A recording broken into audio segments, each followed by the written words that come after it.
Now listen, because this is something worth considering. Retirement, that great, glowing idea we're all told to chase. The golden years. Leisure at last. Time to put your feet up, watch the sunrise, maybe golf a few rounds. But here's the bitter truth, and I've seen it again and again. If you're not careful, retirement doesn't give you peace, it gives you decay. You think you've escaped the rat race, but often what you've really done is exit the arena where meaning is earned, and what replaces it? Comfort, television, routine ductals à point terme, an endless loop of passive consumption. That's not life, it's a slow death, wearing the mask of reward. You've got to break free of that illusion. Comfort is not the goal. Responsibility is. Meaning is. And those things don't retire. They demand effort. They require you to stand up straight, to carry something heavy, and to face the chaos, even when the world says you've done enough. Let me tell you a story.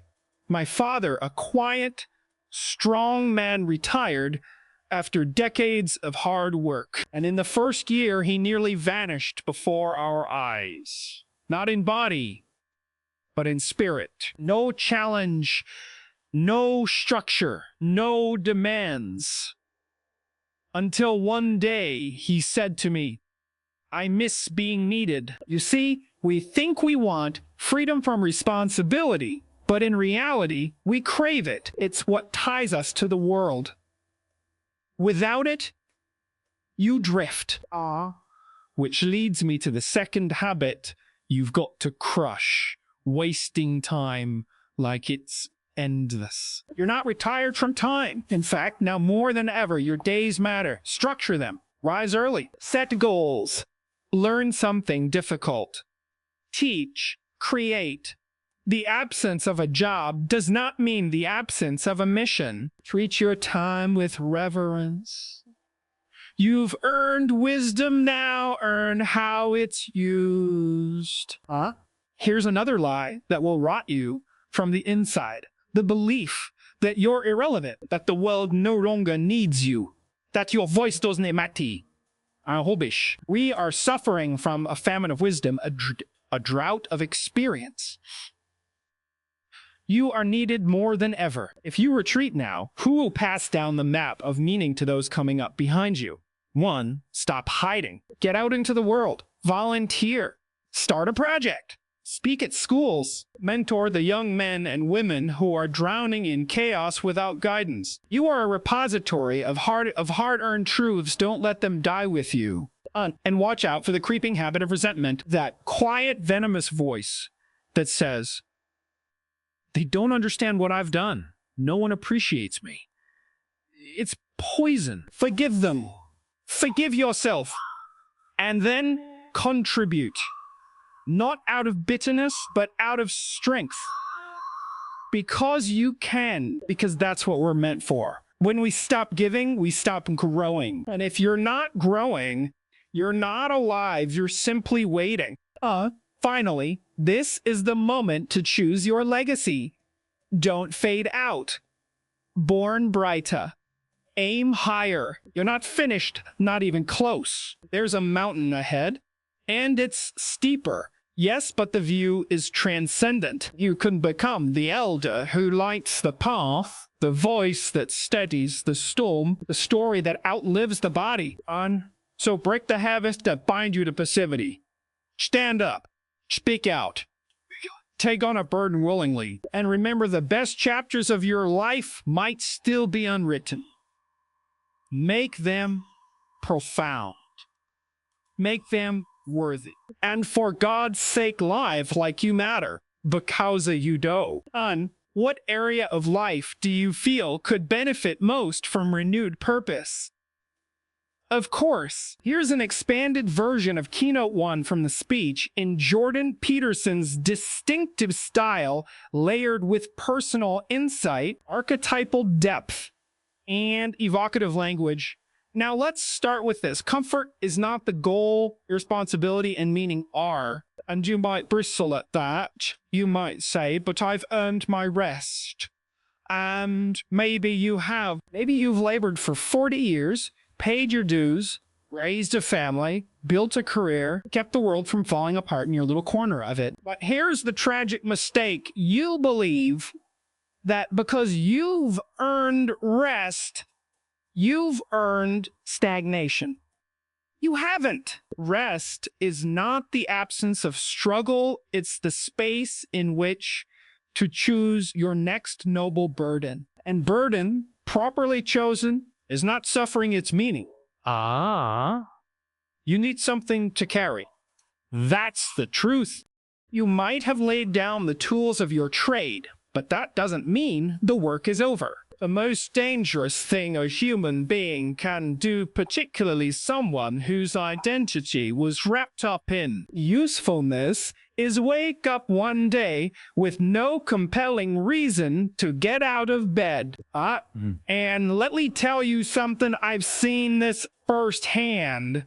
I've worked with people who retired into comfort, and within 6 months, you can see it in their posture. They slump, they soften, their gaze drifts, because without a responsibility pulling you forward, your nervous system, that same system that once kept you alert, sharp, focused, it starts to rot. Literally, you lose the physiological vitality that purpose grants.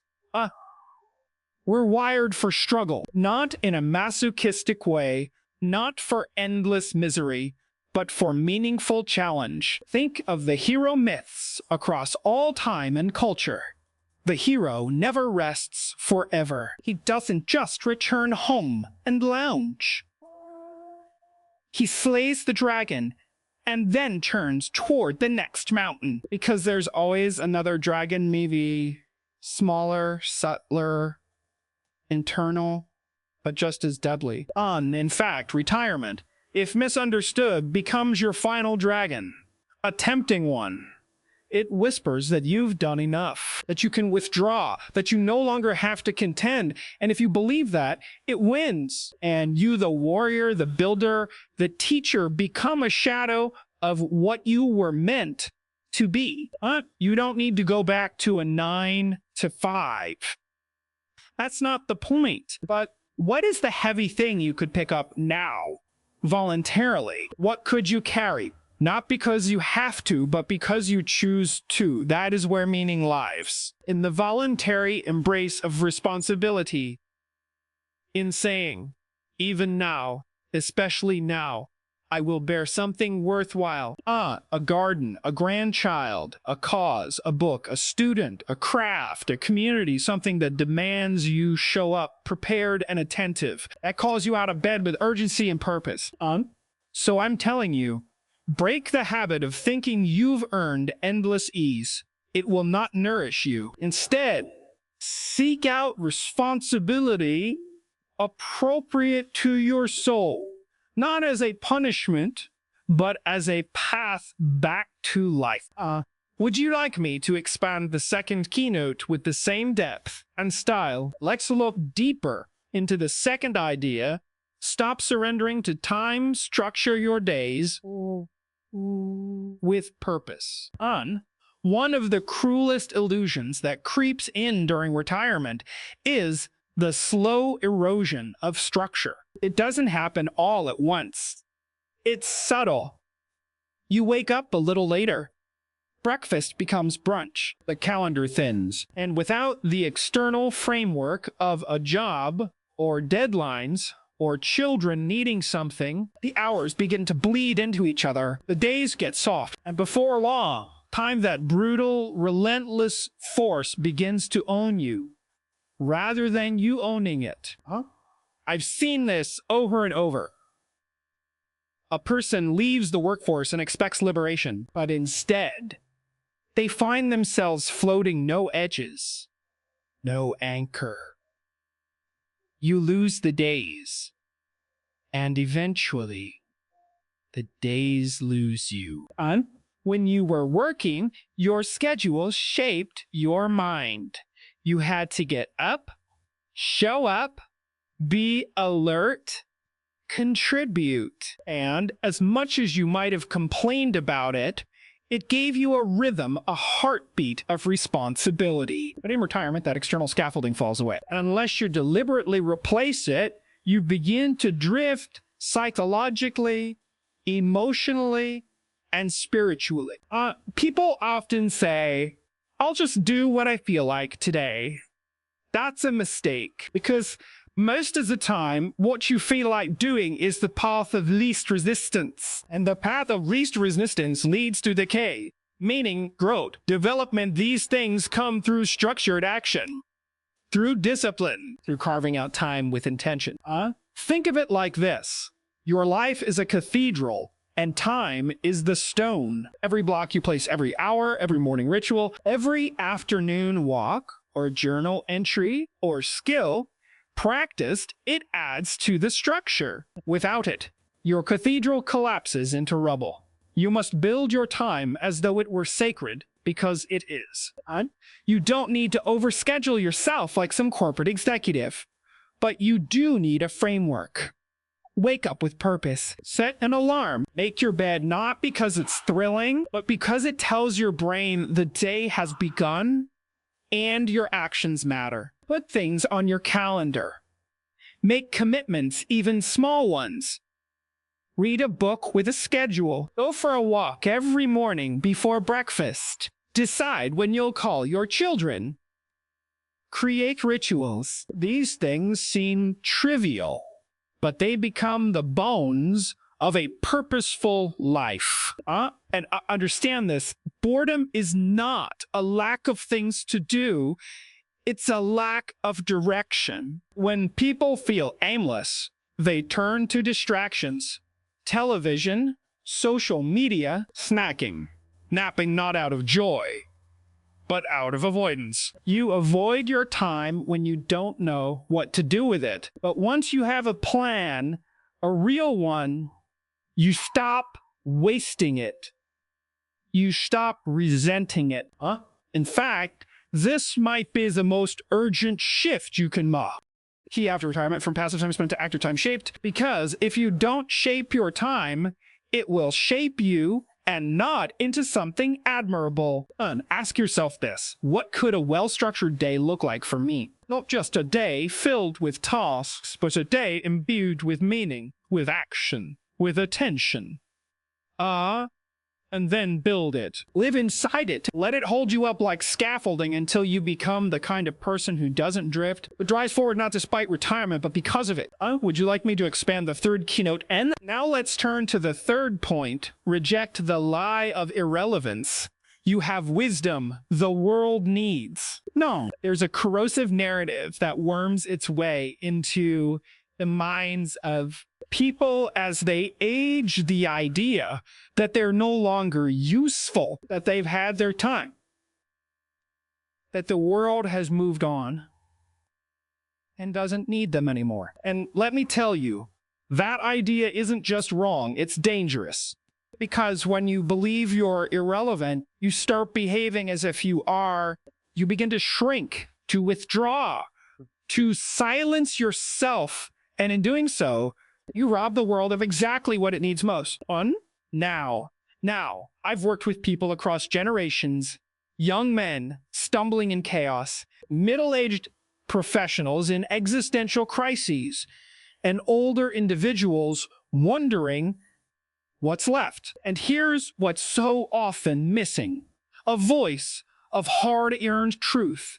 Someone who's already fought the battles. Someone who's lost and learned and still stands. Someone who doesn't flinch when things get dark because they've been through the dark and come back with their hands full of light.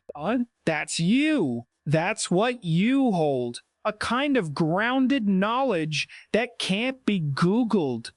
Not theory experience. You know what happens when people ignore responsibility? You've seen families fall apart. Seen careers crumble under arrogance, seen joy emerge not from indulgence, but from discipline and sacrifice. And the younger generations, they're starving for that kind of clarity. They just don't know where to find it because too many who could be offering it have bought into the lie that they're finished. Well, you're not.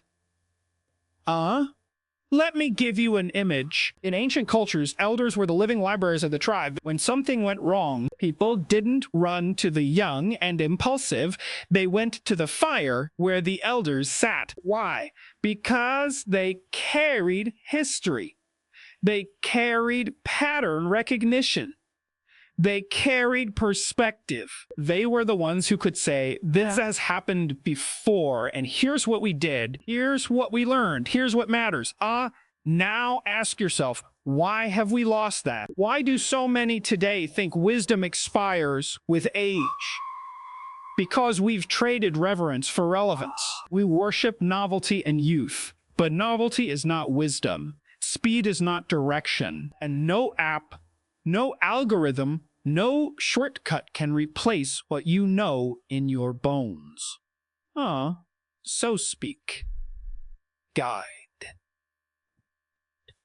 Create. Write your story, not just for you, but for your grandchildren and their children. Volunteer not just your time, but your insight. When the world is adrift in confusion and noise, your steady hand on the tiller can make all the difference. And don't underestimate your impact. Sometimes a single sentence from someone who's been there can reroute the entire trajectory of a young life. I've seen it happen. One conversation, one honest account of what really matters can break through